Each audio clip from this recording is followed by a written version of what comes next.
Hey guys, it's Vampire Mike from Sega CD Universe. So, normally I talk about games and movies and stuff after I watch or play them in full, but due to time constraints, and because the game is so damn big, I figured I'd kind of weigh in like I did with Yakuza, Like a Dragon, on Cyberpunk 2077. And just like Yakuza, Like a Dragon, this was also, as I had shown prior, gifted to me by my good buddy Patrick. Thank you again, Patrick.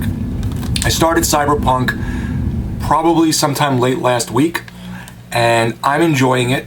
I know a lot of people were very let down by this game because of the bugs and the glitches and all the issues it had and has, but I wanted to talk about it a little bit. So, if you've never played Cyberpunk, it's pretty much a cyberpunk. I don't know if you know what that genre is. It's a futuristic, robot parts, hacking. Think of The Matrix or Johnny Mnemonic, something like that. Nirvana with Christopher Lambert. Watch that one. I'm looking at you, Steve. And I know you watched it. I'm just kidding.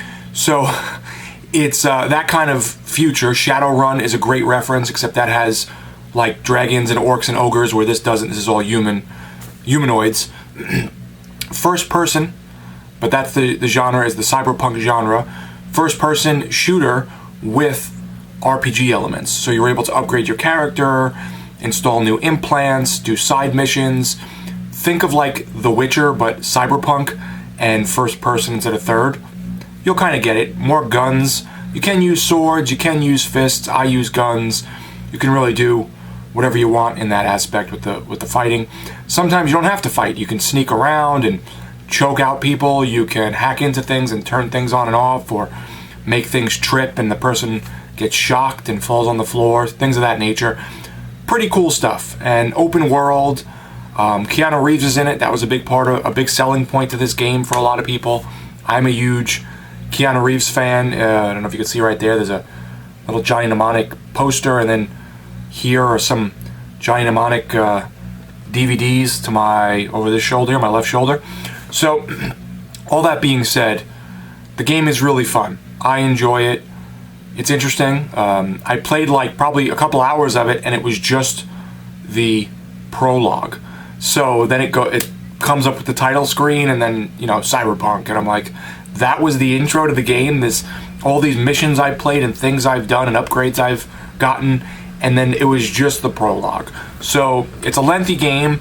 I don't think I'm that far in it, but I definitely have a grasp of what the game is and isn't.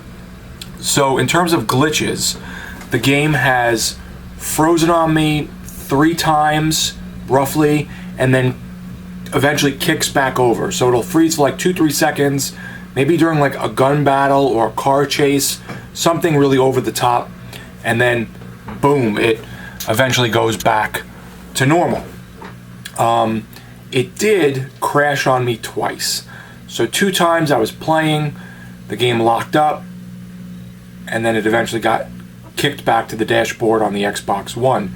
Also, I'm not playing on the Series X, I'm playing on the One X, which was the midway point between the Xbox One and the Series X. So it is going to look a little better than the Xbox One, not going to be as good or stable as the Series X, but overall it gets the job done. I think the game looks really good.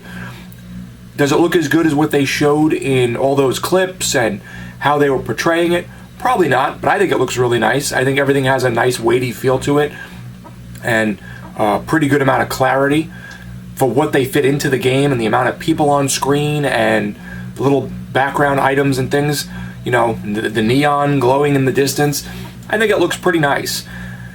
I'm going to make a comparison to another game, and this kind of came out as soon as I started playing it. It reminds me a lot of the Rage series, except instead of being, Wasteland, Road Warrior, Mad Max, it's Cyberpunk, Shadowrun, Johnny Mnemonic. That's not a bad thing. I loved Rage 1. I thought Rage 2 was pretty good, a little humdrum, but it was decent. And that's what this reminds me of. I know that I've read articles on the developers of the game flipping out and going through this crunch period where the board members were sort of forcing them to put this game out that was unfinished, and also that they developed their own engine for it.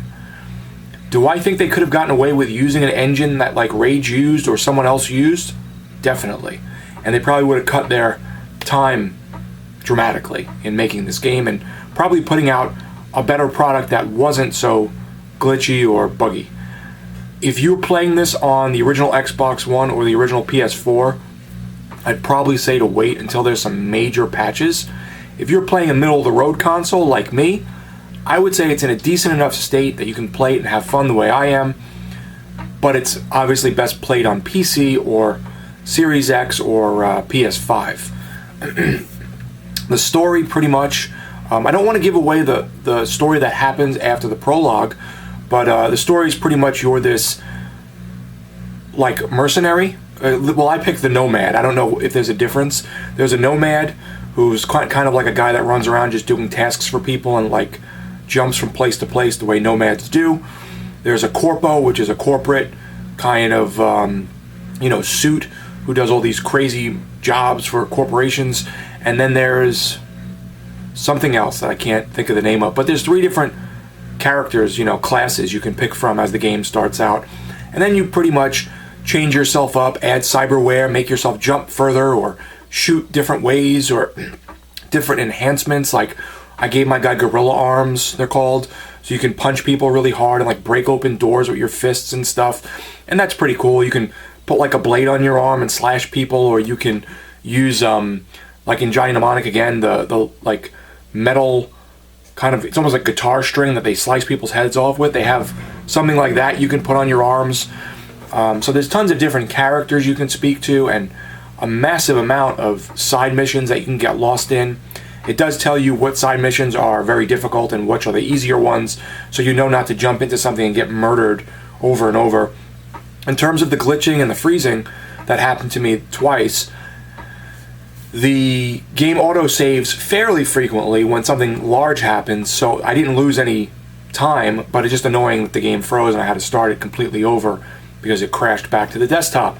It takes place in Night City, obviously in the year 2077, and your character is pretty much looking to make a name for himself, and then this thing happens to him. I don't want to say what it is. Keanu Reeves gets involved, and now you and Keanu Reeves are sort of joined at the hip in a common goal. That's all I'm going to say about the story. It's interesting. I like it. I definitely think they probably got their money's worth with Keanu because he is in the game a lot once the prologue is over. I really enjoy the game. I mean, if they can patch out these couple issues and fix some things for the older consoles, I would probably give the game a good 8.5 or 9. The way it is now, I would still give it a 7.5 or 8. I like it. I'm a sucker for Cyberpunk stuff, as I mentioned, with the posters and stuff on the wall. Shadowrun is one of my all-time favorite games on the Super Nintendo and Genesis. If you like those, I would recommend this. It's a great foray into the Cyberpunk universe, even though I know Cyberpunk and Shadowrun were always 2 separate IPs.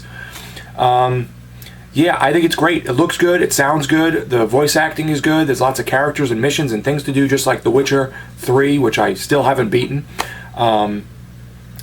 It's cool. I mean, are there certain things that I think aren't as in-depth or fleshed out as they wanted them to be? Yeah, probably. But overall, it's a good game. And again, if you like the Rage series, it reminds me a lot of Rage. So take that for what you will. So far, I'm enjoying Cyberpunk 2077 on my Xbox One X. And I'll weigh in again once I beat it, if I beat it eventually. As I've said, I have a lot going on personally right now. So with this, I'm able to pop in, do like maybe a 30-minute mission or 20-minute mission, save and stop, which is clutch at this point in life. So thank you, Patrick, for sending me this. Thanks, guys, for watching. It's Vampire Mike from Sega CD Universe. Be good.